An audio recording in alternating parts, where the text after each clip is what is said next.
In this video, we will be comparing Akiflow and ClickUp. Which one is really better? These two are very powerful tools but designed for different use cases. For ClickUp, it is a comprehensive project management platform made for teams and complex workflows. It allows you to create tasks, documents, timelines, and even mind maps.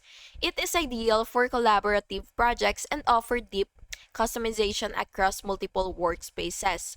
However, with all those features, it can sometimes feel overwhelming for solo users.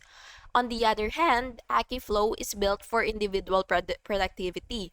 It focuses on daily planning, using time blocking, and helps you quickly import tasks from other tools like Gmail, Notion, and Slack. If you need to plan your own day efficiently and don't require team collaboration, then Akiflow is a faster and cleaner experience for you.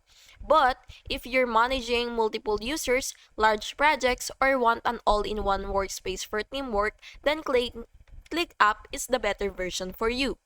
And that's basically it. If you found this video helpful, please make sure to like and subscribe for more videos and comparisons like this. Thank you so much for watching. Have a good day.